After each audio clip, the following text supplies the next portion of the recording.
Welcome to the Trail Chasers Podcast. This episode is presented by Nexen Tire. Hey, think about it. The only part of your rig that touches the ground is your tires. Upgrading your tires will immediately upgrade your performance, both on and off the road. If you want to step up your game, go to nexentireusa.com and get a set of Rodian MTXs. Today on the show, we talk with Trail Medic. He gives us some valuable insight into bleed control. Quick tip, don't do it. We also listen to some voicemails. Some of you apparently really like Jose. So we'll be shutting down that hotline, I think. Yeah, apparently I'm a genius. So seriously, how much did you pay that guy to call into the show? Jersey? It probably wasn't much. It's time for the Trail Chasers Podcast. Are you ready? Let's begin. Trail Chaser, get out there and chase your adventure. Trail Chaser, our time is now. Chase your adventure. Get out there and chase your adventure. Get out there and chase your adventure. Get out there and chase your adventure.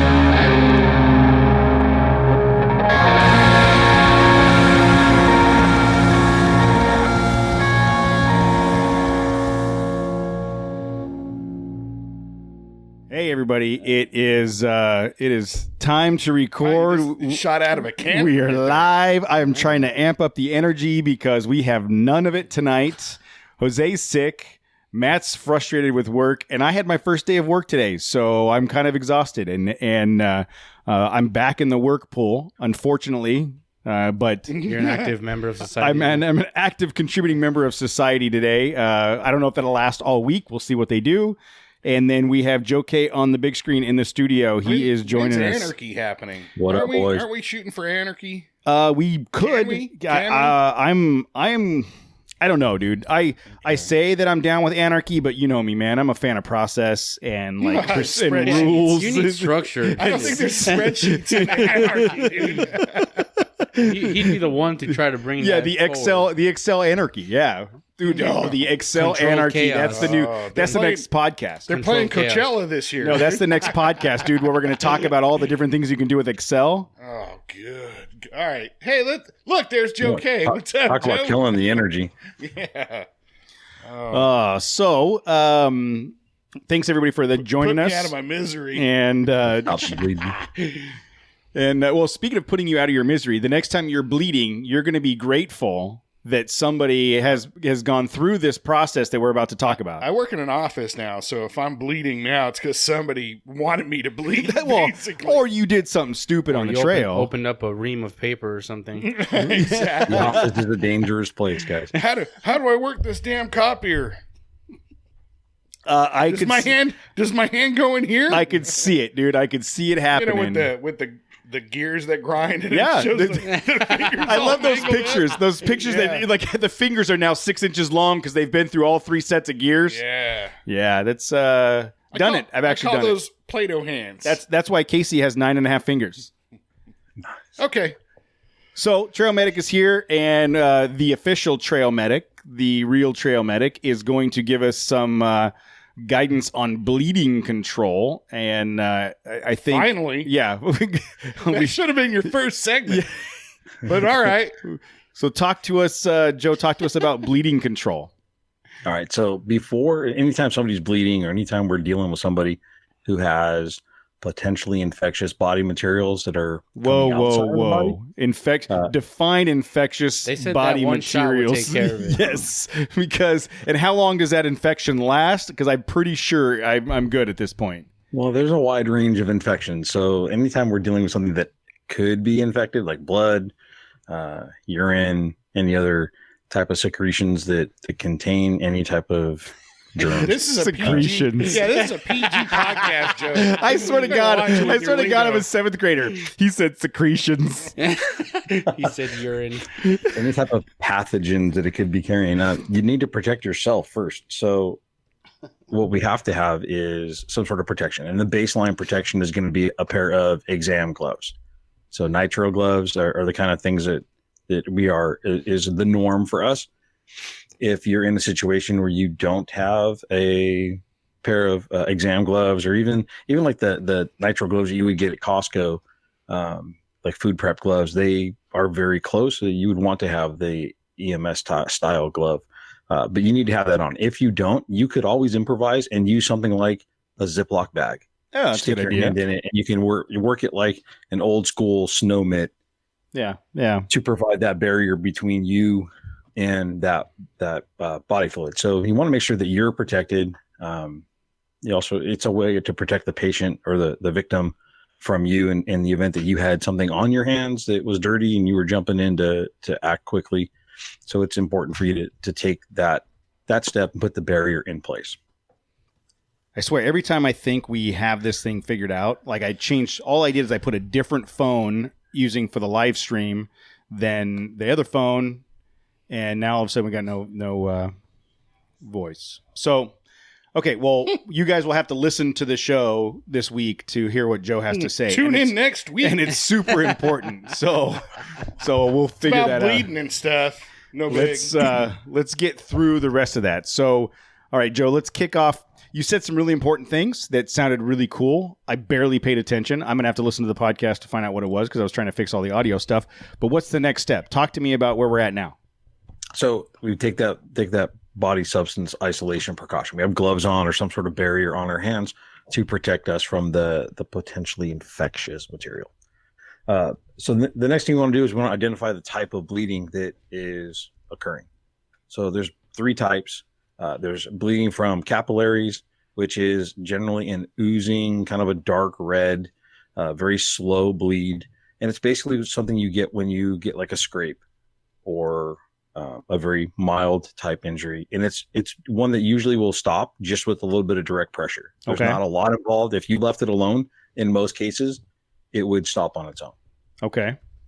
So the next level would be a venous bleed or bleeding from a vein. So that one's more of an ooze, more of a consistent blood flow. It's still dark red. Both of these venous and capillary bleeds are blood that is typically low in oxygen, so it's a darker red. Okay. But a bleed from a vein can Wait a minute. So that was really interesting. If your blood is low on oxygen, it's redder, It's darker. darker.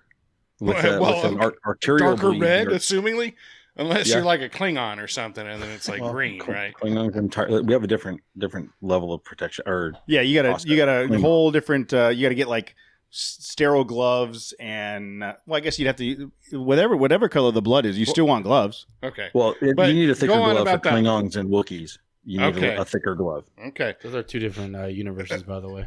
Yeah, come on. Let's get serious, Joe. Mixing universes. But Well, you know, that was We really need to be interesting. prepared for different angles. All right, That- so the venous bleed is more of a steady dark red.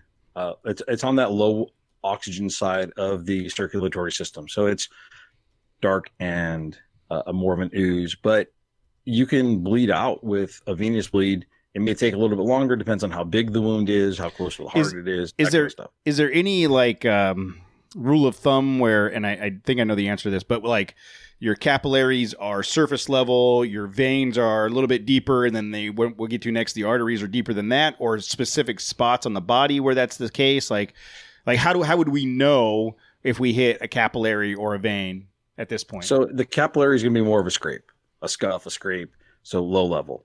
A venous bleed is typically one that we're going to catch in a limb or in maybe even in the torso.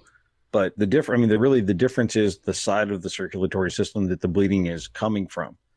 The venous bleed is on the low pressure side, so that blood's typically on its way back to the heart, which means it's already gone through the gas exchange process, offloaded the oxygen, brought on the CO2, and it's making its way back to the heart. If we're talking about an arterial bleed, now we're talking about the high pressure side because the heart has to push that blood through the system, get it to basically the end user in the body, the cells, where that gas exchange takes place. So that's under high pressure. The left ventricle of the heart is a thicker portion of the heart. It's a stronger portion. It's got to eject the blood and push and move everything forward. Okay. Can you When it- continue talking about gas exchanging? I think that's pretty interesting. Go- Are you saying you can Well, have look, some people flatulent- have your some blood- people have your more blood can gas be- exchange than others. Right. I'm Flat- just saying. That's what I'm saying. Flatulent Matt, blood. that's not That's a what gas I heard. exchange. That's a gas I heard release. blood flatulence. Honey, it's not my fault. My blood It's is my just more blood. flatulent. I have thick blood. I have thick That's a silent process. flatulent when that blood. happens. All right, go ahead. Sorry. Okay, so capillaries, veins, and arteries, and the artery. But arteries are, I mean, you've got like your femoral artery, your carotid. There's one under your armpit. I mean, aren't they? Aren't arteries a little bit harder to get to? Aren't they deeper in the body? Not really. I mean, all those places that you just identified are all pulse points that come. Oh yeah, near the surface. I guess. I They guess if make you it could touch it easier for for the, you to if you could feel. touch it, you could cut it. Exactly. How deep? So, some sort of cutting, lacerating type mechanism of injury, or even blunt force trauma, a direct blow. Let's say you got hit by a vehicle and you were standing on the trail, weren't paying attention. Somebody zooms by and they hit you. If they hit you at the right place at the right angle, if there's enough force there to split skin, rupture a blood vessel, and Oh, the yeah. person could be bleeding. What? So Cody, different- why are you taking notes right now? And is it? I'm assuming it's possible to have a ruptured artery internally, right? You I was get about to ask that. Absolutely. you get the crap knocked out of you, right? And you But no- break a bone, But it no severs the skin femoral is, no artery. skin is punctured. Yeah. How would if the skin's not punctured, it's not bleeding out? Would there be visible signs of like, oh, that's not good? Like, I mean, would you be able to tell that you've got an internal bleed? You can, but you're not. It's not going to be like this red flag that says, "Hey, they're bleeding." You know, it's not. There's not a sign that lights up that says there's internal bleeding. But If someone we gets look hit for by a things- car in that scenario, I'm going to assume they're bleeding somewhere. Well, we look for when we are assessing a patient who has some sort of significant trauma that we think there may be that type of injury. What we're looking for is we're going to look at skin signs. We're going to look at their level of consciousness, because when the body goes into shock, it's shunting blood away from the non-essential organs towards the primary ones it needs, and we're going to see the patient's the typical skin color, temperature, and condition. Skin color is typically pink. You look at the palms of the hands, the nail beds, inside the mouth and lips, it's pink. Even if you have dark complexion, it's going to be pink in those areas. So when we see those areas or other areas that are more prevalent, we see them start to become pale or turn blue or purplish. Those are late signs, the blue and purple. The pale is more of an immediate, like we're seeing a change in their perfusion. Okay. We feel that their skin, mostly in the core, like the chest or the face, we're looking at, normally it's warm. Cody, So if they start to he's feel using a lot of big cool or words. cold, Is he trying to make me feel stupid using like profusion and what does that mean? He could say turquoise, and you would probably feel stupid. Right. Let's not. Now- look, we're trying to be educational here. now, And when I say perfusion, I mean, a perfume, remember I like talked about gas something exchange smells. a few minutes Yeah, ago. we're talking about flatulence and smelling blood or something. Profusion. So What? what we're talking about, perfusion, is when the cells are getting enough oxygen and nutrients, and they're able to offload the waste that is done through Oh. metabolization. What if So- I do not have much waste because my metabolism is non-existent? Non-existent. Oh, there's plenty of What waste. happens? What happens? What's wrong with what's the state of my blood? I guess is what I'm asking. Am I in Probably trouble? More like molasses at this point. It's like mud. Stunned him. Well, I stunned him. Joe's not used to the derailing All right, factor. I'm sorry. Joe, was it's been wait, 3 hold on. weeks now. Yeah, You should be used to this. background here. Joe's got a beautiful outline, and it's got like I'm impressed. It's got I can't boldface see type for the headers, and it's got different coloring, and you could tell he's ready to have a conversation. And then the three of us completely derail that every All time right. he tries. So we're gonna. I'm sorry. We're back on track. So Well, me- after me and Matt are not Profusion. privy to Profusion that is outline. the yeah. I don't know any outlines, but oh, okay. Now I can see it. It still doesn't make a difference. yeah, you're still gonna mess with him. Okay, so Can you read that to him, please? yes, I know. So you talked about the arterial and all that stuff, and if someone's having internal bleeding, we would still see an outward indication of that based on their skin color, their temperature, the way their body's reacting, and then you've got a section here for bleeding control. So before we go forward, The unique thing about an arterial bleed, it's bright red. So the other ones are dark red. The arterial bleed is going to be a brighter red. It's more oxygen rich. So Okay. it's got more oxygen. It's a brighter red. And when an arterial bleed is present, it spurts with the contraction of the left ventricle of the heart. As it squeezes to push blood forward, we get that squirt as they're bleeding. That's the differentiator between. Oh, Matt. What? I was so working so hard not to comment or giggle, and you did it. Oh, because he can see you. You're nodding your head. No, you're don't nodding your look head at like me. you're in seventh grade biology. Yeah. Squirt. So that's the thing that differentiates our arterial bleed. Hey, if from you the tell a venous joke, I'm gonna laugh. All right. You're funny. So the brighter the blood and the more pressure that it is being released from the body, the more danger there is. God damn it, man. The more danger there is, right? Because like you said, if it's capillary, it's usually a darker blood and it's oozing out, it's not shooting out. Go, Matt, turn your microphone off. Yeah.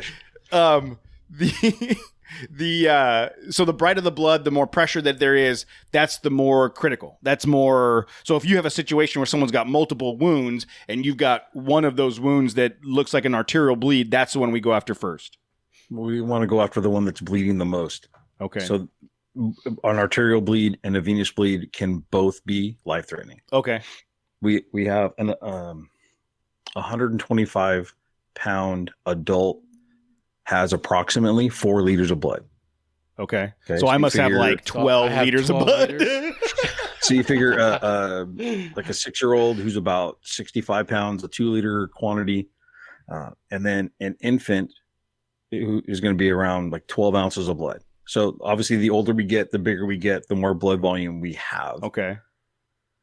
So we have to really What be if I conscious was of drinking how a lot?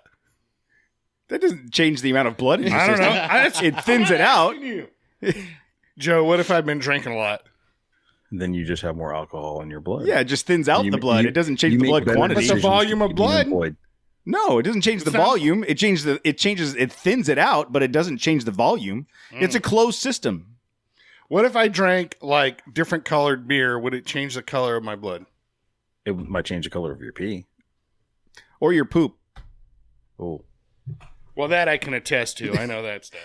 Presley had a green cupcake over the holidays. That was interesting. So, whoa! What happened to my little girl? She looks like a Klingon. So, I'm sorry, Joe. We're gonna have to work on creating like 16 different outlines for you, so that when we derail you, you have a path to go to the next thing. So, How about we can't work ever on just we can't ever predict where we're gonna go. no, absolutely no. let's first work on people being able to hear Joe. I know. I thought we had that covered. Damn it. So let's talk about bleeding control. So, Okay. and the differences, the different types of bleeding control, and when we would use those.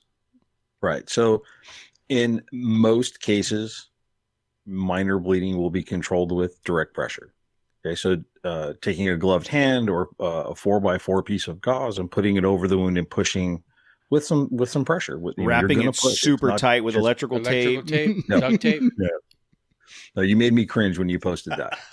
You know what's funny about You that? should have called me. No. You know what's funny about that is, so I was using a razor knife and I was cutting wrapping paper and stuff, and for whatever reason I put it in my mouth to hold it, and it slipped out, and I tried to catch it, and it just the tip of the blade nicked my finger, and it was a tiny little, like just a little bit of blood, but it was getting all over the presents that I was trying to wrap.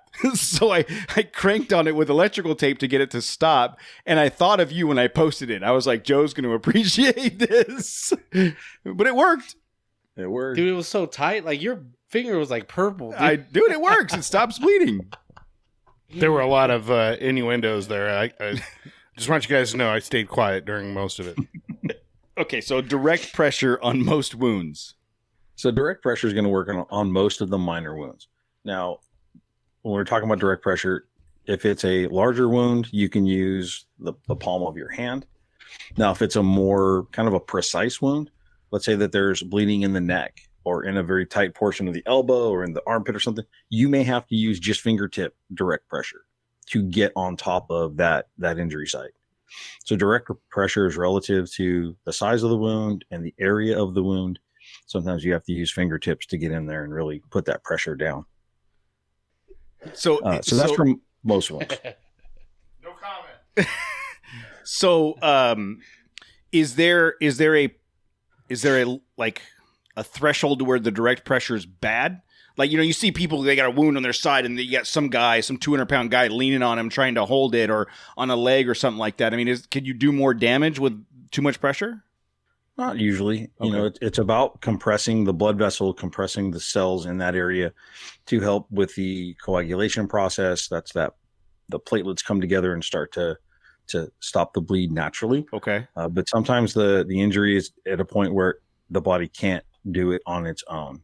Okay. And with minor bleeding, direct pressure is going to be enough. Now, in cases where, so direct pressure, some of the previous methods to supplement direct pressure would be using a pressure point, elevating the wound.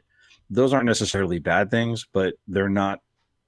If direct pressure isn't handling it, then we can escalate to using a tourniquet or using a hemostatic dressing, depending on where the injury is located. So if we are doing, if direct pressure fails and we are working with a limb or an arm or a leg type of injury with bleeding, then our tool of choice is going to be the tourniquet. Okay. Now, for a long time, it was like only use the tourniquet as a last resort. Yeah, the I person's remember going that. to lose the limb and that kind of thought process. Well, with current medicine, using military medicine as a evidence-based system to draw from, with our troops being very active over the last 25 years, the viewpoint on tourniquets has really changed.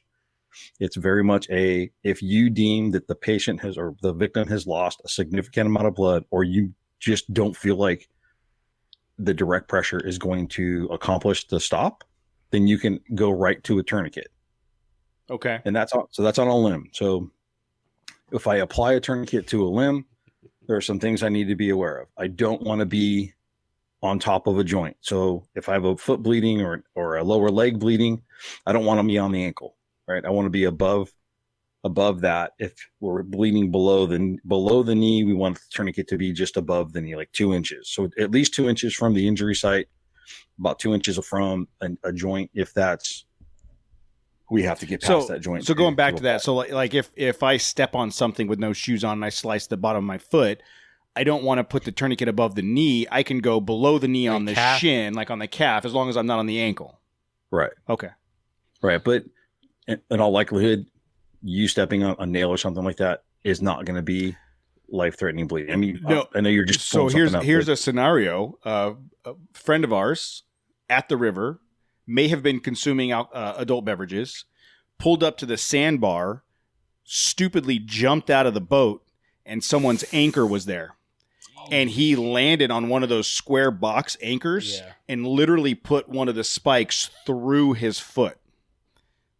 Nasty. So That's for sure a tourniquet.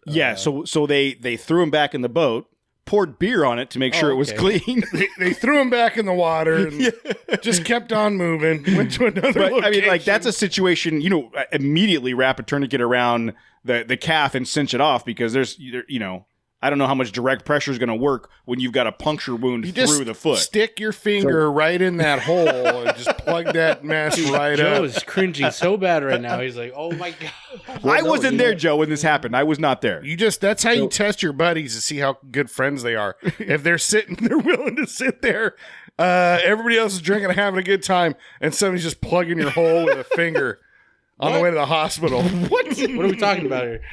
So, friendship. So there are some injuries. I'm talking about true friendship, Jose. You wouldn't know. What we say, Joe? Some injuries that you would think need a tourniquet don't. Like, I'm sure most people would perceive that if there's an amputation, that there's going to be a ton of bleeding. That's not always the case. When the blood vessels are severed or there's an amputation, the arteries and veins are elastic. So they will when they're Contract? detached or severed, they'll pull back and close up Oh, to minimize some of the bleeding. Now that's not going to stop all of the bleeding, but I've had multiple patients in 911 calls where, I mean, we had a guy who had both legs amputated, minimal bleeding. It was the kind of thing. It was like, really, we really expected there to be way more bleeding, and there was minimal. So it can surprise you when there's a lot of bleeding and when there's not a lot of bleeding. wow. So you can't generalize. You just have to take it as you find it. Okay. And in that case with the foot, you could try direct pressure above and below. Depends on how much is going on. And if you try direct pressure and it fails, then you can escalate to the tourniquet. But Okay. I do need to come back around to direct pressure because there's some things we need to cover there that are kind of important. Okay. So with direct pressure, if it's controlling the bleeding, it's a good time to, if it controls the bleeding, then we can leave the gauze layer that we have there and add a pressure dressing to hold it in place and keep it there keep it cleaner, prevent things from getting in as we try and get our person to another level of medical assistance. Mhm. Now, if I'm holding direct pressure and it continues to bleed through the gauze, so I can add gauze on top. Yeah. I can add some layers and continue with direct pressure. If after an add or two it works, then I can, if that becomes soaked with blood, I can remove those upper layers and replace it with another layer that's clean and dry. What I don't want to do is I do not want to remove that foundation layer. I want to leave that intact because that becomes part of the clotting process. Yeah. I want to leave that There's there. a coagulate around it and all that stuff, which is helpful when you're bleeding, but when you get to the doctor and they got to take that part off, and it's all like stuck to the parts, it hurts. Joe, so going along with that, one of the listeners wants to know, what are your thoughts on quick clot, and can you use it as an alternative to a tourniquet? It is, and the hemostatic dressings, which is what quick that's clot item is. number 3 on the itinerary. I don't Jose. have the itinerary. It is something that We we're gonna wouldn't talk follow about it after we- from you anyhow. So go on. So We're gonna get there. yeah, so the so Sorry. keep the foundation gauze there, replace it. Now so at what point do you stop? What point do you give up? So let's say we're applying direct pressure. Depends on who it is. Yeah, so If it's you, you don't even start. well, and you're putting direct pressure, but it's just not stopping anything. It's still just pumping out, and it's a So- torso bleed. What do you do? Well, so I'm not so direct pressure. Let's stay with the limb first, and then we can Okay. shift to the All right. torso. So if I try direct pressure and it continues to bleed, and my thought is it's not going to work with direct pressure, then I escalate to a tourniquet. So I can either go straight to a tourniquet because when I look at the amount of blood they've lost, I know that I need to go to that higher level of control. But if I feel like I can control it with direct pressure, I can start at that level and then work my way I up. could see Matt like nicking his finger, and I'm gonna be like, "Hold him down! He's getting the tourniquet!" And I wrap the tourniquet around his arm. What if I don't have time to bleed? just go to the tourniquet right I've away. been waiting to say this. Nobody makes me bleed my own blood. That was a All right, so Predator if reference. let's say Yeah, that's a I've movie gone to the reference. tourniquet. Let's say I've gone to the tourniquet, Yeah. and so I put that first tourniquet on. Right, I need to be about 2 inches above the wound, so towards the body side of the injury. I have to also be above the joint if it's close to the joint, so I need to be above the joint. When I apply that tourniquet, I need to get it around and snug it up with the Velcro loop. Right, I get the round piece around the arm or the leg and pull that nice and tight. It's got to start tight because otherwise, when I take the rod that's there, it's called the windlass rod. Mhm. As I twist that and compress the blood vessels in that limb, it's going to be tight. It's going to hurt. But the alternative is bleeding out. Yeah. So I turn that until the pulse, the bleeding stops, or I can't feel the pulse anymore in that limb. If I've Okay. tightened that up and once I get it all the way tightened down, depending on the type of tourniquet that we're using, there's different ways to secure that windlash rod. But I get it secured, I flip the strap over, and then I document what time that rod was or the tourniquet was applied. Mm-hmm. Now, in the event that it starts to bleed again, or I can't control it and I've got it cranked all the way down, I can apply another tourniquet on the body side, or the proximal side is what the medical term is, the body side of the original tourniquet, and do it again. Wow. And if I needed to, I could go with a third. No kidding. Really? Yeah. So tourniquets are really more commonplace now than ever before. Guy walks in Yeah. with 15 tourniquets on his arm. Hey, take his jacket off. That's not a jacket. The Michelin Man's in here. Oh, the trail chasers were out wheeling again and someone got hurt. Yeah, Matt cut his finger. Yeah. So that's the deal with tourniquets. But tourniquets are intended for the limbs, the arms and the legs. Okay. So in the event that the bleeding is in the torso and direct pressure isn't controlling it, then we can, our go-to there would be some sort of hemostatic dressing. So That's the blood these are- clot glue that we were just talking about. Right. So there's the most commonly known, or the famous version is Quick Clot. Okay. And Quick Clot started as a powder that would be emptied into the wound, and Yeah.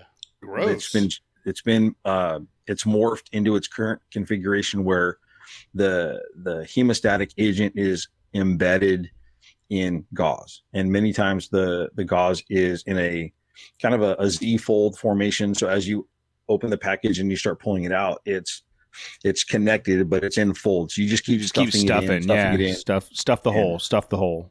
Yeah, stuff the whole. Pack it as tight as All you right. can. If you have any extra after you fill the wound, then you just place it on top and put direct pressure and push hard. You know what? You know what? Hold on. I was just gonna say before I started giggling maniacally.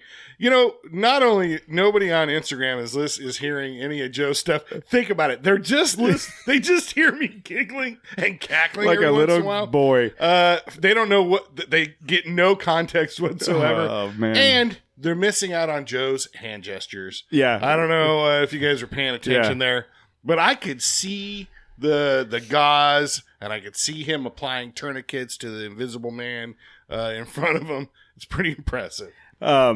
So that quick Sorry, clot, everybody. the quick clot in the gauze. So how long does it? You jam it in the hole. How long does it take to? How long does it take to coagulate? It doesn't take very long at all. I don't have a time to give you, because I think it's Oh, going to well- be different depending on the type of wound and how big it is. I But want seconds. it would be more volume. If you may need to pack more gauze into the wound depending on its size. Okay. All right, and that that coagulant agent, as it hardens in the hole, how long are you able to You leave gotta it? wait for it to get hard long- before you put it in the hole. How long can you leave it in? Like, is that that's God damn, who invited Matt? So if we have a pretty bad wound and I jam it full of this stuff and it coagulates, but we're 10 hours away from a hospital, is that good to just let it sit there? We're not going to remove it. That's going to be removed by the hospital. So Same thing with the tourniquet. If we apply that level of bleeding control, it's not coming off under my responsibilities unless I'm directed by an ER physician to do so. Okay, serious question. For reals. What if, again, you've applied a tourniquet, you weren't really sure it was even necessary, but you did it, preventative. But after like 20 minutes, 30 minutes, you want to open it back up so that, let's say, you can get some more blood flowing just to keep like whatever's down injury still alive or receiving some blood. Is that a bad idea? It is. We don't want to release the tourniquet. Once we stop bleeding, we leave it in place. So if you're 10 hours out and you're making that decision, you're going to lose your hand. Well, I think that's by what he's putting a tourniquet on. that's what he's saying. Back in the day, that was the general thought, was that you would lose your hand. Today, 10 hours? no, I don't have, but I'm saying I don't know the time, You're not but a tourniquet scientist? I'm not a tourniquet scientist. Mm. But the Tell me about with it. modern medicine, that Had a tourniquet on me for a finger bleed. I mean, that right there. modern medicine says that they can revive that limb. They can reanimate it with stem cells. Well, we much can is also that Made that cost? shit up. Come on. How much is that going to run me? Yeah. Dude, I got Kaiser. Kaiser, ain't, they don't have nothing effing like that. hate Kaiser. What? I just spent the week taking care of mom, dealing with Kaiser. Oh, Another well. conversation. So if we put a tourniquet on or we put the hemostatic agent, that's it. It's there and it's going to stay there until we get to medical attention. So, for the most part, 10 hours, that's a long time. We shouldn't be that far away, right? We have radios. I think Jose got a Garmin for Christmas. I think Santa Claus. I No, did not. Santa Claus. You are Santa wrong. Claus skipped Yeah. Jose's He skipped my Christmas house. list. Ouch. So tourniquets are going to stay in place, but the hemostatic dressings can stay in place for up to 24 hours. Okay. All right. That's that. I mean, wherever you're at, you should be able to get some kind of medical attention in 24 hours. You would think so. There's air resources that can be called in to bring medical relief Airwolf. quicker. You call them. If we had to, we would start driving somebody out, and hopefully a resource could meet us. Yeah. The bigger issue is getting in contact with them to make sure we get help on the way. Okay. But using the hemostatic dressing, some of the other things we need to keep in mind is if you open the package, you pack the wound, you want to wrap when you apply the pressure dressing on the outside, you want to wrap the packaging from the gauze that you've used in there. So as the healthcare providers at the receiving facility are undressing the wound so they can get in and take care of it, they'll know which hemostatic dressing was used, and then it helps them undo the process when it comes to taking care of the patient when they get that's interesting. So you stuff the agent and then you wrap gauze around it. You keep the package there so they know, okay, he used Quick Clot number 42. And I mean, is there enough of a variation in those hemostatic agents to where you would treat a wound or clean a wound differently? there may be. I don't know that end of it. Okay. just It's just know that good practice to make sure that you're our EMT guidelines say insert that into the wrap on the exterior when you're applying that pressure dressing. okay. Now if for some reason we've packed the wound and applied direct pressure, we may need to if we have that pressure in place for 3 minutes, we may need to replace that hemostatic dressing because it hasn't forced the coagulation or stopped the bleed. Okay. If you look in the facts for the hemostatic dressing, it's that last bullet point there. Yeah. Where can we get? Oh, you have a link here, so you can get the Quick Clot from Amazon. Yeah. So in California, we have 3 types of hemostatic dressings that are approved for EMS providers. Okay. Now, when you look at Amazon, Quick Clot is up there, and so is the Celox gauze. Those 2 products are available on Amazon, and they're not cost prohibitive. I mean, it's $30 or $33 for 3x48 gauze strips, $30. And the Celox is a 3-inch by 10-foot roll for $33. I mean, that seems like a pretty reasonable amount to spend. Ooh, what's the shelf life on these things? I see that like the Celox comes in a hermetically sealed bag. I mean, if you were to buy this for your kid, is it something you have to change every year, or can you sit on it for a while? You can sit on it for a little bit. There is a shelf life to it, and Okay. I don't know what it is offhand, but there is a shelf life. And as long as the packaging is intact, it's good for that duration.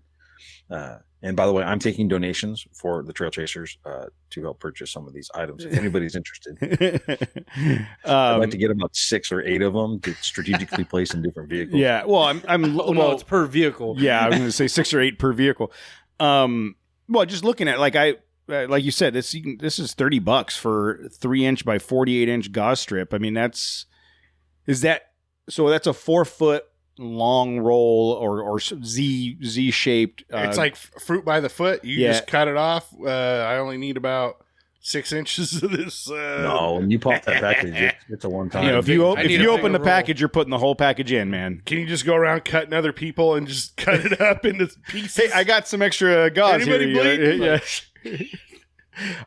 Yeah. Exactly. Just going around patching people up. Well, you got to slice them first and then patching them. I just wanted to see if it worked. Okay, so that's Hey, you don't want that stuff to go to waste. yes, you spent exactly. $30. You spent on $30 on it. Someone needs to use it. Well, that's a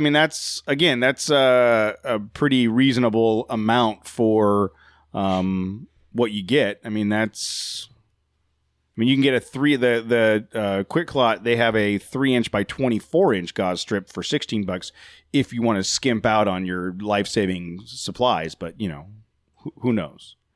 Yeah, so the ability to control bleeding is a huge piece in saving a life, because bleeding is one of those things. External bleeding is one of those things that can be controlled easily if you have the right tools and you understand what to do. It can prevent death, and that's what's driven a lot of the new training that has come out, like the Stop the Bleed programs or advanced bleeding control. Those are all in line with this. It talks about direct pressure. It talks about applying a tournament and using the hemostatic dressings. Question. So is there a way to combine, or is it smart to combine Quick Clot with direct pressure? So, I mean, if I've got a wound and the Quick Clot bandage is all I really have, I mean, it doesn't hurt anything for me to use that to put that on the wound and hold it with pressure, right? That is part of the process, is packing the wound with the dressing and applying pressure. Okay. You have to push hard. I mean, you're trying to compress the blood vessels that are bleeding and get that hemostatic agent into that wound and stop the bleeding. We're going to be dogpiling, like Jose's going to get a cut. It's like, more pressure! And everybody's going to be pushing down on him and start cracking ribs. Jose didn't seem amused by that. I didn't know where to go with it. I'm sorry. And then, so I see that you also got links to the tourniquets here too. Like, is there any like specific ones that you're more familiar with or more comfortable with? Well, there are a number of tourniquets on the market, and there is a committee on tactical or trauma and casualty care, the TCCC. Now, this committee has identified the tourniquets that are approved for like EMS use and medical use. Not all of the tourniquets on the market are approved by the TCCC committee. So the ones I have listed here on our agenda is the CAT, or that combat application tourniquet. Mm-hmm. There's the SAM extremity tourniquet, or the SAM XT, and then the SOF T tactical tourniquet. So those are the three big ones. When I was building the outline, those are the three that I could find easily on either Amazon or Tactical Medical Solutions website. There's also North American Rescue, who has the CAT. There's a lot of reputable vendors out there, including Amazon, but you want to make sure that you're getting a name brand. Yeah, I was just going to say, not a knockoff or something. There's been conversations within the medical community that some of the knockoffs on Amazon don't possess the same material quality that we find in these name brands, and that could compromise your ability to control the bleed. So maybe the knockoffs are good. I don't know. I'm not willing to take the chance. I'm going to use one of these three. Yeah, It's I just love like a twig and like some old shoelaces or something. Oh man.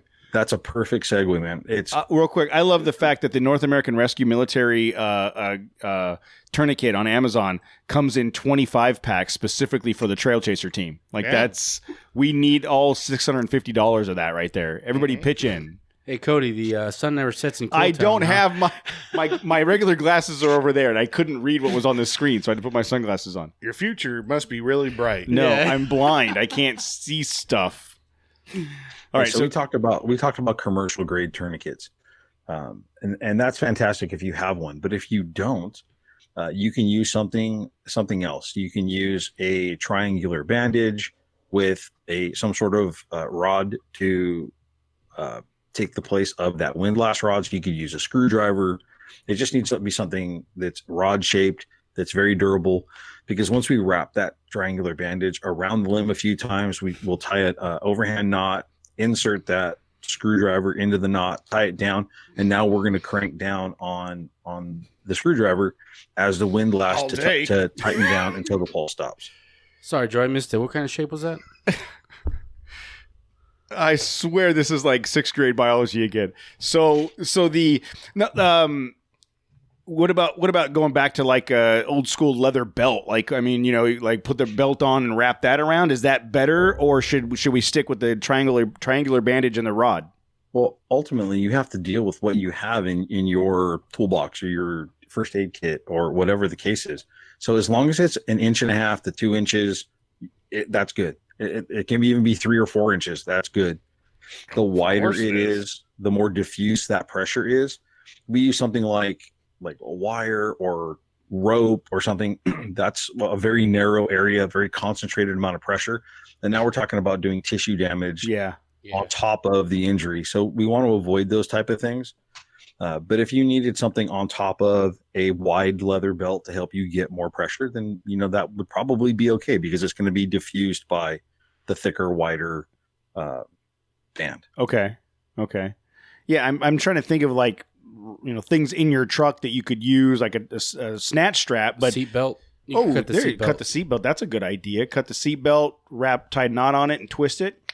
Dude, that's why we have Jose, him around. He probably researched that like 5 years ago or something, and it's just implanted in his brain. That's a great. I wouldn't have thought that, dude. I would have been like, dude, I don't know. Just Jose. Yeah, I'd be like, dude, you're bleeding, Matt. I got nothing. We'll have to wait, bro. You know, what do you want me to do with this cut seatbelt? Matt's bleeding out. When you're looking at rooftop tents, that's one of the things that pops up as other users looked at these items too. Oh, so the seatbelt method. You know, and again, going back to the same thing with the quick clot, you're looking at $30 for a tourniquet on Amazon.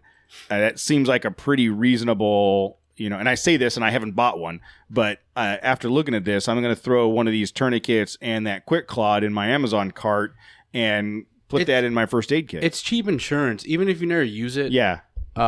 The day you do need it and you have it, you're going to be thankful. Like, yeah, I'm glad I spent the $50 or whatever. And you know what? If we're out and Matt gets cut, I'm going to be like, nah. I'm glad Cody spent the $50. I was just going to say, no. I'm glad Cody spent the $50 on the nice one. I'll ask for cash. I'll ask for cash up front. This cost me $27.99. Shit. I'm going to have the $7 one, and then I'm going to go, Cody, come on, man. I'm bleeding out. Give me that $50. My Harbor Freight tourniquet broke.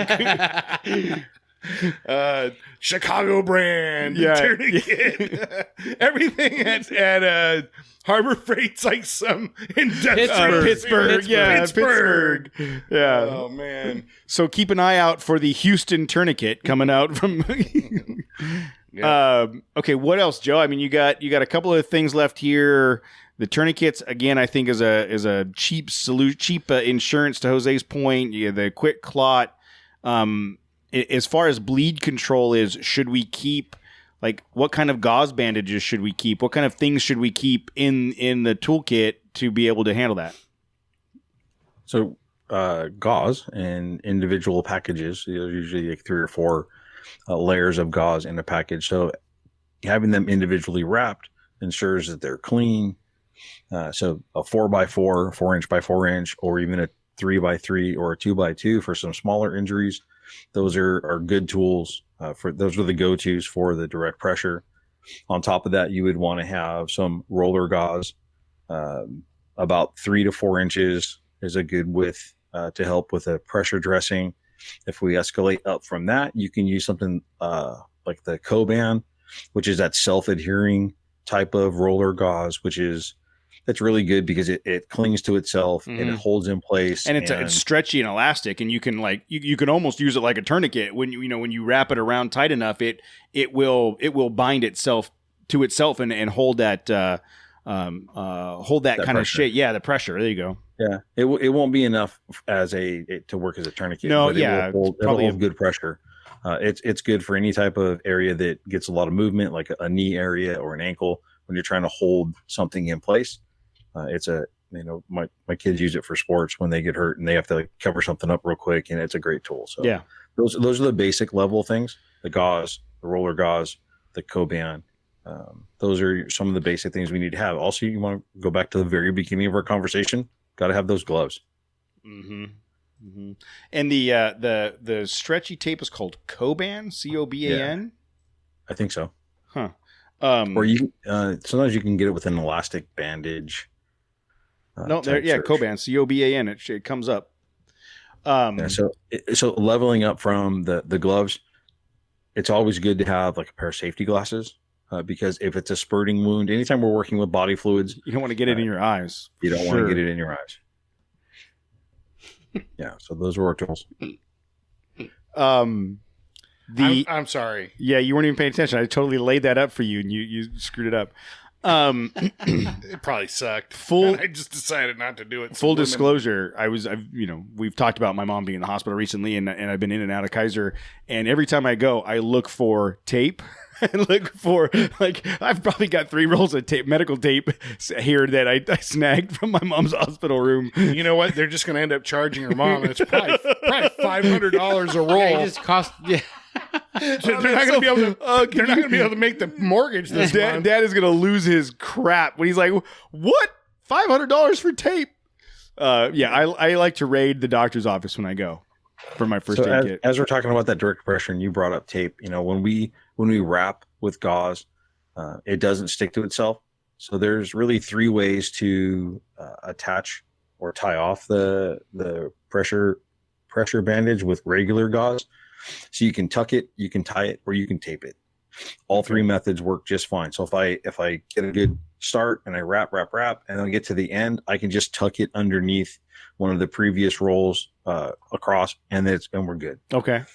So that's tuck. So tie. A lot of my students who have been in the military like the tie method. So they start and they leave one end of Dangling, the gauze kind out. of hanging out there. Yep, hanging out there, and then they wrap, and then tie it off when they're done. And it adds a little more pressure, but it also just, it's a without having to tuck it or use any tape. And then the final method is to start the wrap, complete the roll up and down, distributing pressure evenly, and then get to the end, and then just use the transport tape or the medical tape that comes in the first aid kit to tape it down. Okay. And you want to make sure that it's snug, but you don't want it so snug that it's, choking off circulation, like the tip of the finger starts to turn blue, or because electrical tape is not very electrical tape style, not very stretchy. But we want, if it's too tight, you might want to loosen it a little bit, because if it starts to change colors, that would be a good indication that the blood and oxygen that needs to get to that extremity is being obstructed. I once saw a guy, he used electrical tape to seal a cut on his finger, right? And then he used a knife to cut it off and ended up cutting himself again. That's pretty good, right? It wasn't me. It was not me. Liar. That's strong work right there. That's awesome.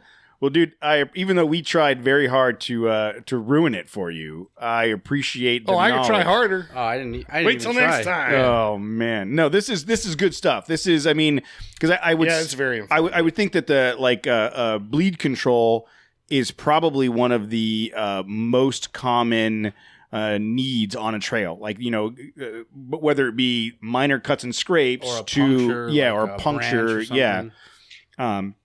So I think this is something that really helps, like having the idea, knowing to have a tourniquet, the quick clot, the Coban, and the gauze packs to be able to handle that. I think is a good idea. Yeah, and to go along with all the things we talked about, none of this conversation tonight replaces a bona fide training session. Whether it's just to stop the bleed program or a first aid class, all of our listeners should get into a class somewhere and get. Jose's always trying to do CPR on me, telling me, this is training. Why are your pants down? I'm just trying to perfect my craft here. I appreciate it.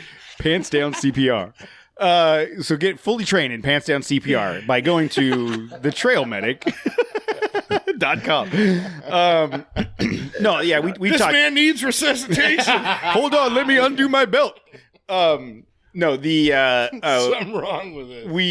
We talked about that before, like the actual need for real training, and this is kind of just to open people's eyes to the different aspects of trail first aid, and I think you've done a really good job here with the bleed control stuff. So I appreciate it, man.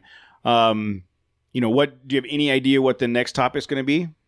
I don't. I'm looking for foolproof ways to keep you guys from taking me down the wrong The road. only way to do that is to turn off all 3 of our microphones and just let you talk for an hour. You can back. You can start a podcast on your own. Yeah, That kind of defeats its purpose. and you know what? I'll figure out a way. Yeah. I'll get on that thing. I'll be on Instagram. We'll do next week. Next time Joe's on, all right, everybody, we're going to go live, and we've got Joe, and we'll just set our headphones down and walk out and let Joe talk for 30 minutes. So, all right, dude. Well, I appreciate it. Thank you so much for putting this together. This was really good, and I know I need to shore up my first aid kit with some of this stuff, so I'm going to add it into my cart, and we'll definitely see you on the next trail run for sure. Absolutely. Thanks, Joe. You're listening to a 4x4 Radio Network podcast. The Trail Chasers podcast is a member of the 4x4 Radio Network. If you want more off-road shenanigans in your ear holes, go to 4x4radionetwork.com to hear episodes of the Jeep Talk Show, the 4x4 podcast, the Center Steer podcast, and On the Trail with Kevin and Scott. All right, live feed. You guys can hear us on the microphones. I'm going to...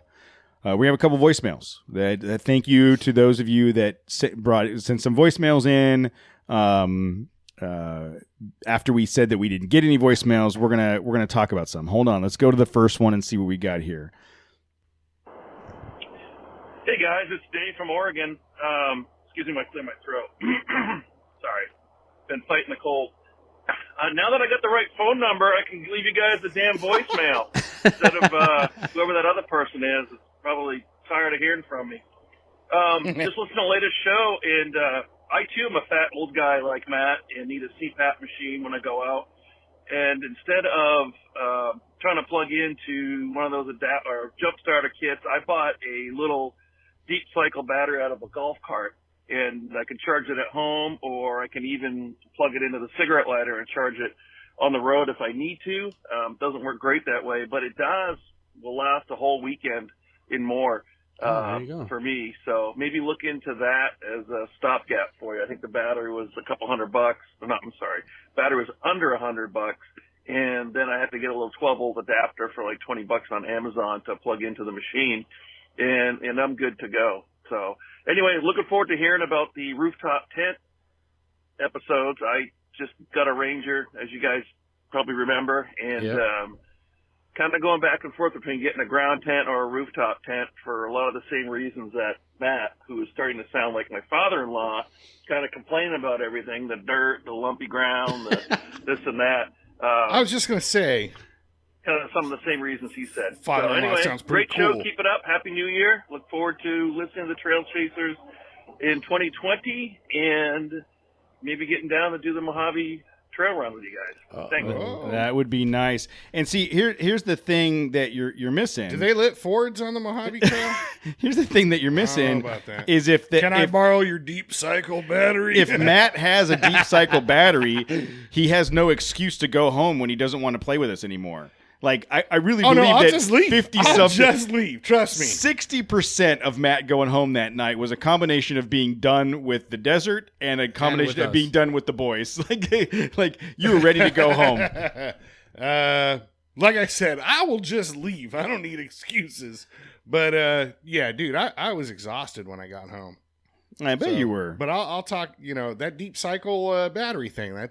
It's not a bad idea at all. Pretty good idea. And I have one of those. I have a an adapter, one that you can plug into a 110 volt outlet and get 12 volts out to charge it at home. And I have the opposite. I have a 12 volt adapter for 110 volts if you needed that. Do they have like mega deep cycle? Because Yeah, you just buy a car battery. Like, well, because I need deep? I need. You ain't mega deep in nothing. Sleeping. How many cycles do you need? I need all right. I need all the cycles. On to the next one. Ready? Let's see what we got. Well, first of all, how dare you guys even compare that East Coast stuff junk to In-N-Out, a West Coast giant. I already know who this is. Even entertaining those ideas about taste from somebody who drinks Coors Light of all things. I mean, come on, that should have been your first clue Rob. as to how bad it really is. That's a good point. That's awesome. Yes. That was it. He's like, yeah. he's so enraged by what I said. He's so like, I don't mad. even know what to say And I've anymore. I'm said so mad. enough. Well, he's right though. I mean, you're going to drink that crappy beer. Hold on. What drinks I partake in is not really an issue. But I was going to say, you even said it yourself. You're It like, does In-N-Out- question your Judgment. Yeah, your judgment. Okay, whatever. You said it best. I think you said like it's my best lunch burger, right? My In-N-Out's my favorite lunch store. Yeah, Because my daughter calls it the lunch store. The we lunch want to store? go to the lunch store. but like, Five Guys is a place you go to when it's like you want a specific burger, like the way you want it. Five Guys is where you But go. you should want it the way In-N-Out makes it. But sometimes you don't want it that way. I'm not saying In-N-Out's bad. It's great. I'll tell you what. Jose talked about the grilled onions and jalapenos. They don't have at that Five in Guys. and out. I started thinking about, man, I need to try that. I need to get to Oh, Five dude, Guys. You guys saw That's the burger. I Just went- grilled onions Oh, and yeah. jalapenos. I listened to the episode on Thursday and I told Tammy, we're having Five Guys for dinner on Friday night. We're doing radio research or podcast Research for the show. research. Let's see who this voicemail is from. I'm sure it's going to suck horribly. Hey guys, this is Chad. Hey, you know what really chaps my hide? You know when you're pumping gas, you're about to go pump some gas, and you're used to just sticking the pump into your slot, and you hit the trigger, you set the little switch, you're gonna go inside, you wanna do some shopping, right? You know you got about 3.5, 4 minutes, you can go peruse the store, maybe shop candy bars or some sodas, but then what you don't notice is you walk away and the little clicky thing pops. And goddamn it, now you walk back and you only got 1.5 gallons of gas pumped into your car. Now you gotta sit there like an idiot, hold the thing, drives me crazy. So, yeah, thanks. Who was that? Jim, I think he said. I'm a little perplexed that he was like struggling to remember what his name was. He was like, "This is shit." He just made a noise. That's a legit. That's a legit gripe. That's a legit gripe. When you go to a shitty gas station that doesn't have the good latching on it and it pops, or you have one. Nothing chaps my hide. My Dodge would, like, no matter what, it the didn't. Chevy. It was Chevy, horrible. same. It never. You couldn't. It didn't matter what gas station. No. It didn't matter what angle you set it in. Mine leaks. Like, I have. If I don't hold it and like, it'll start leaking gas. So you have to I have to, physically like, stop it when it comes on out. Some like the Costco pumps, I have to hold. Well, it. first of all, I've never and will never go to a Costco gas station. Yeah, but I go like at 6:30 in the morning. There's like a line. Is that special gas? Yes. How much does it cheaper make is your it? car dude? fly? How much cheaper? It's cheaper. Okay. Do you have to, like? How do you get You're gonna the, save like $1 on a tank? Because it's not worth the line. It's way more. Like I think last week I paid like $3.15 or something. So what's that? 45 cents a gallon less. I'm putting 20 gallons. Okay. All That's like $6. $10. Yeah. Yeah. All right. Maybe. Still But not worth it. But I go before work, so there's no line. I wouldn't go like normal business hours. It's f***ing a madhouse. Yeah. It's what, a madhouse? A frickin'. Damn it, Jose. What I time said frickin'. That's what I heard. Oh, Look, he's jotting it down. Because you know why I'm jotting it down? Because last week when I was editing this show, I had to listen to it 15 times to try to find all the curse words, and I didn't mark them. What are the words I can't say? Most of the words that you say are unsayable. Yeah, but I need to hear them. That way I know what noises not to make. Okay. Well, looks, we got another voicemail. I'm not sure who this one's. I'm not even sure I'm going to like where this is going. Hey guys, sitting here listening to the podcast. Really love the show, especially Jose. He's brilliant. Hey, you could stop it. To hear You more could end it shenanigans there. in my ear holes. Who did you pay? I don't know Who did you pay? Who is this? Hold on, we're listening to this again. Don't interrupt it. Hey guys, sitting here listening to the podcast. Really love the show, especially Jose. He's brilliant. Thanks. Hope to hear more shenanigans in my ear holes. Hey, Shingans? Who thinks you're brilliant? obviously he's a Coors Light drinker because he's like a 6-pack in when he called it. Thank you, sir. I don't know who you are, but thank you. Apparently, Jose I'm a genius, has a apparently. fan page. We're gonna have to create like a T-shirt with the Jose fan page on it and see how many of those we sell. Negative. I'm gonna have to buy some. We have one more voicemail that we'll listen to, and Wow. this one's gonna be good. So I'm driving home from Big Bear after dropping off my mom, and I'm coming down the 38, which is basically one lane all the way down. I spent 30, 45 minutes behind some jackass pulling a trailer that wouldn't pull over and let the 24 cars behind him get by. Then once that guy finally pulls over, I think, sweet, I got it. No, I spent another half hour behind a dude in a white JKU Wrangler Rubicon that drove the goddamn thing like it was glass. Seriously, you went out and spent $60,000 and drive the thing like it's made of ceramic, you freaking pansy ass. If you're afraid of driving on the freeway up in the mountains, pull over and let the rest of us get by you. Damn it! Damn, that guy was pissed. Bye. Bye. That dude was not happy. I think he probably shot up at Costco. On the way home or dude, something. that guy, I tell you, that guy was exhausted and driving down the hill, ready to kill people. Like, it was so... He sounds like a murderer. He does sound like a murderer. That's the kind of guy you don't give weaponry because he will probably use them. Like that guy... No, you give him weaponry, but I don't think he'd know how to use it. No, he'd probably shoot his own finger off. Yeah. You know who they should have casted Sounds for? like a bleeder to me. You know who they should have casted for Dexter? He's sitting right there, dude. Oh, man. I will tell you, and I think, Matt, you're on the same page here. We go up and down the mountain often enough to know how to drive up and down the mountain. And there's always... Look, no. You can drive slow. I don't have a problem. You know, sometimes you're behind a semi or whatever that's delivering stuff. It's got to get up there. Absolutely. Or there's a truck and a trailer.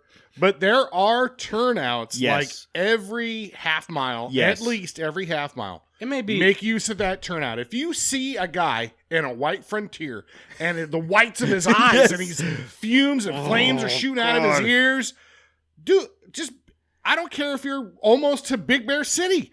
Pull the F over and let the crowd of people go by, especially when you have more than 5. For sure. Yes. Dude. 5 is come like, on I now. gotta pull over. This guy, so it started off with the guy in the trailer, and I saw it, and it was a dually with a fifth wheel, and I was like, all right, you know, there's only so much he can do on the mountain. We're coming down the 38, and one turnout. All right, that wasn't a very big turnout. 2 turnouts, 3 turnouts, 4 turnouts. It's, again, 30 to 45 minutes of following this dude, and I can't see the end of the line behind Damn, me. dude. And I was just every time we passed a turnout, I just got more and more angry. And there's no passing lane, and I wasn't going to go over the double yellow line and jeopardize everybody else's life because of my anger. But I swear, when he finally, at one point, pulled over, because there was another car behind him riding him pretty hard, when he finally pulled over, man, I waved at him very, very nicely and made sure that he knew I appreciated it with my honking.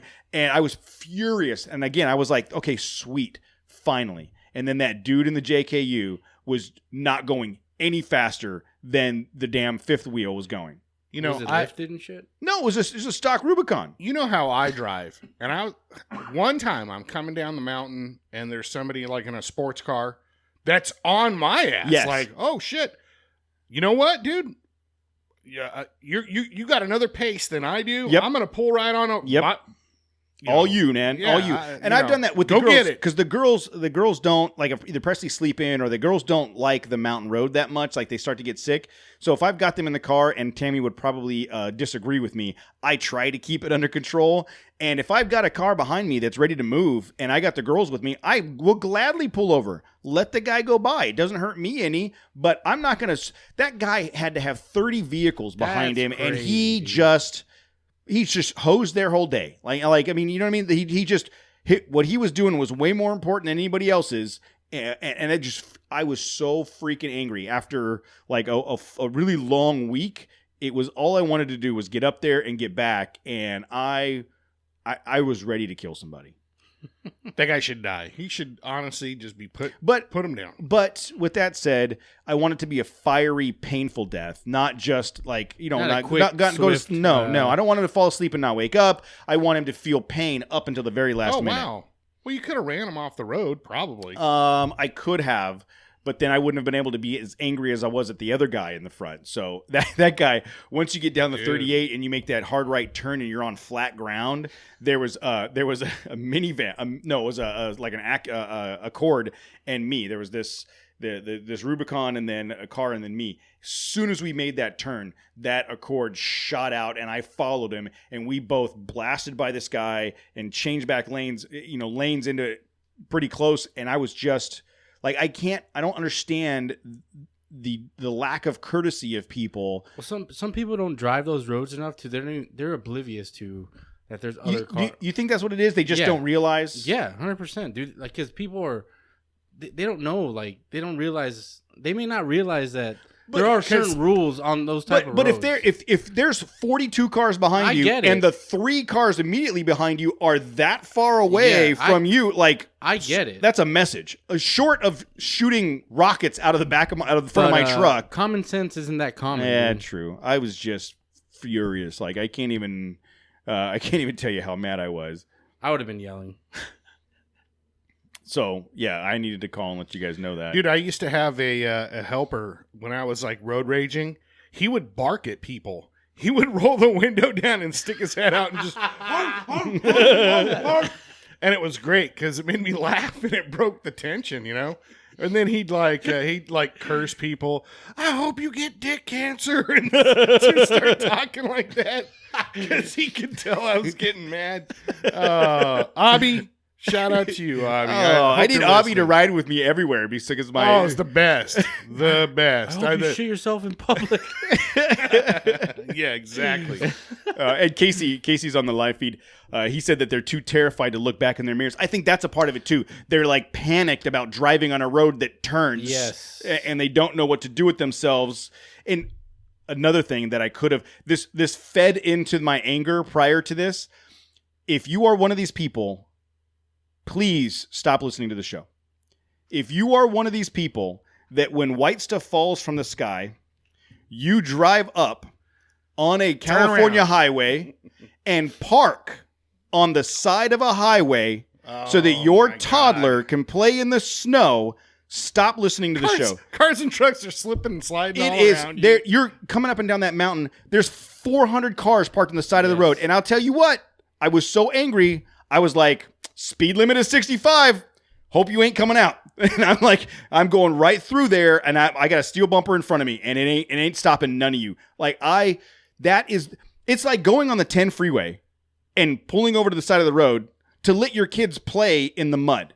Like that's the logic there. There are designated places to play in the snow, and there are even spots along the highways where you can safely pull off and park 10, 20, 30 yards away from the highway. These people that are parking their minivans on the side of the road with part of their diet... millimeters of space between the cars. It happens every year. People die. Yeah. They deserved it. Like that's... Whoa. If you're... Whoa. Dude, tell me I'm wrong. That's thinning the herd. That is evolution right there. That is... Clearly that guy didn't have any common sense. And his kids. Are you okay? His poor kids. No, dude, I'm still fired up about it. All right, that guy, the kids didn't know any better. Well, Cody. they're better off. They're better off. This is going down a dark path. I'm sorry. Usually Matt's the angry one. Yeah, something tells me this episode's going to be highly edited. No, dude, I'm leaving that in. Because seriously, don't do that, people. One, it is illegal. You're supposed to, you can't do that. 2, it's so unsafe. And 3, it screws everybody else's day up. Common sense is not that common, dude. Dude, I cannot believe that people do that. And Casey agrees because he has to deal with it all the time. It's absolutely batshit crazy to me that people would pull over on the side of a California highway just because it happens to be in the mountains and ride a sled down into the asphalt. Like, I'm coming. I'm coming. You know what? That's only hilarious because I see it every damn time. Yes. Every time. Like in the same spots. It's like, Yeah, and it doesn't matter if you're the 18, the 330, or the 38. Any one of those roads going up the mountains, guarantee there's going to be some jackass and his kids, and they're going to look at you funny. Like I was coming, there was this one lady at the back of her car, and she started to walk out towards me, and I can't remember. She had something in her hand, and probably her phone, looking at it. And I was coming. I laid onto the horn, and she scared the crap out of her. Rightfully so. She's about to walk out in the traffic. I either scare the crap out of you or I paint you on the wall. Like that's. Would you stop? Now Would I stop? No. Now your brother's going off on, and this is true too. They leave their busted sleds and trash. Wow. That really is really offensive, you know, to me. That's like a big FU to every. Like, yeah, right. I mean, that's like a giant issue that the city or town of Big Bear has to deal with, right? Yeah, is people got to pick up all that trash. Yeah, you know what I wanted to do. So in my angered state, I have my I have my paintball gun here in the garage. And I'm thinking we just drive up and down the 38, and we park on the side of the field. No. We drive up and down the 38. I'll be the wheel man. Someone's got to be the trigger man in the passenger seat, and just light up every one of those cars and people with the paintball gun all the way down. So that portion of this episode was brought to you by Cody. That's Cody at trailchasers.net. No. If you have, I dare you. I want no part of that, Cody. If you are someone that's going to, if you're listening to the show and you're going to defend people playing on the snow in the fire, no, I'm saying to the listeners, I dare you to send a hate mail. I dare you to try to convince me that I'm wrong. Casey's in, so you got a gunman ready to go.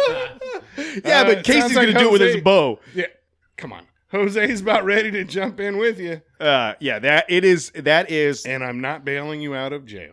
Well, if they're all breaking the law, so we're just breaking the law. 2 wrongs make a right. Usually, it's all street good. Justice. Hey, just get your forearms back. You know, don't get your forearms all riled up trying to get out there. Starsky and Hutch a whole. Let's live feed it. We'll live feed it. Forearm episode 106. Forearms of Justice Part 2. Forest Justice. The paint gun of injustice. All right. Come on, but right, everybody, right. I'm right. Ball gun of mediocrity. How do you say that word? Mediocrity. The midsection of mediocrity. Yeah. So, well, that was the voicemails. Thank you for those that even, especially Ted. Was it Ted or Chad about the gas station thing? That was some audible noise. Jim, whatever his name was. That was a good one. That was a really good, legitimate. He sounded hot. Sexy some beach right there. But yeah, that again, if anybody has a solution for the side of the road sledders, please let me know, because I'm in. I need to find a solution. What we could put spikes like on the hill or something. And then here he goes. He's vibrating. As I'm coming through this section of jackasses, some other jackass that's in a couple cars in front decides he needs to play too, locks up his brake, and makes a U-turn on the goddamn highway. Like, all I wanted was for someone to come the other direction and destroy that guy. Like, you jackass. Like, that's, we're in the mountains. Rules don't apply anymore. I hate people. This is like the most upset I've ever seen you. Dude, there's not many things that upset me like this. I'm not joking. This is really like the most upset I've ever seen you. Well, dude, you are vibrating. I'm angry. So help me get rid of all of them. So God, now you're talking about like extermination. If I had a flamethrower in the garage, I would give flamethrower. If I had a flamethrower in the garage, I'd give that to Casey so he can pull the trigger on the flamethrower all the way down and just light all those cars up on fire. Hey, relax, Pol Pot. This is getting a little crazy here. Jeez. All right, I need to get off the microphone before I incriminate myself any further than I already have. So Thank you, guys, for tuning in on the live feed. Thank you, Joe, for the Trail Medic segment, and thank you, everybody, for the voicemails. We're interested in hearing what you have to say. If you've Apparently got I'm more, a genius. Apparently, except, who the hell was that? right. Who thinks Jose is a genius? I need to know. Who left that message. Who's from the 973 area? Where's the 973 area code? I have no idea, dude. Let me check. It ain't Genius Town, I don't think. Genius Town. That I laughed. is. New Jersey. Okay. Why is that okay? I don't know.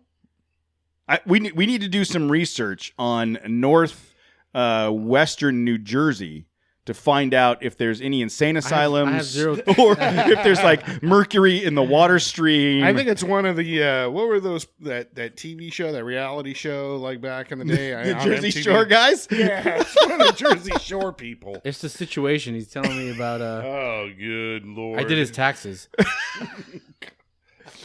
All right, so whoever has the love affair with Jose, we need to hear more. Tell us why. Tell me why you love Jose so much. Also, we'll also help you with your love advice. Like if you guys need I any keep saying kind of it. advice, Financial, life, romantic, any kind of advice. all you those want. things we have opinions Spiritual. 951-394 dirt. about. Do you have a conspiracy theory that you want to discuss? We're your guys. Like me and Jose, we'll break it down. Oh man, I saw on 2020 the not Harvey Weinstein, the other guy, the guy that committed suicide. Oh, Epstein. Epstein. Theo Jeffrey. Epstein was on 2020 the other night. He wasn't on. They did a story about how it was suspicious. Like that dude was murdered. There were like two Dude, men. that was You the think most he was? obvious. Like, Yeah, this is there the was most there was obvious like hit. a half a dozen things that should have like prevented, Well, did you see the guy they put his him with? suicide. Yeah, he gets pulled out the night before. This is on 2020. It's not like This is like mainstream media. Like yeah, mainstream this was show. a real reporter who actually spoke with all the people involved, and it was like so. And at the very end, she goes, "So what you're telling me is the camera coincidentally was going down. His roommate the night before got pulled out for some reason. The security guards They didn't hear decided anything. they Yeah. were sleeping that Yeah. night." For whatever reason, he had 10 sheets in his room. Why did he have 10 sheets? He was on suicide He was a watch. bedwetter. Dude, he was on Yeah, suicide he's supposed to be on watch. suicide watch, meaning Because they tried to take him out with the one time already. exactly. Next thing you know, done. Look into it. I just broke it down for you. You don't even have to look into That's it. okay. According to Matt, it wasn't suicide. He didn't kill himself. And we're out.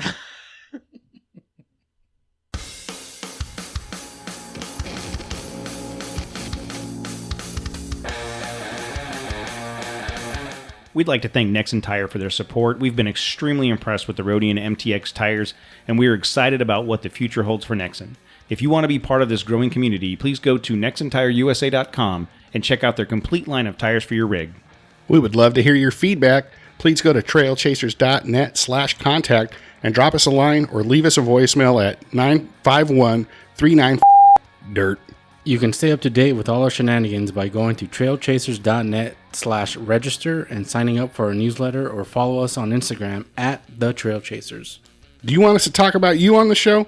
Best way to do it is leave us a review on iTunes. And thanks again to Ryan Torigno for all the music on the show. You can find him at ryantorigno.com.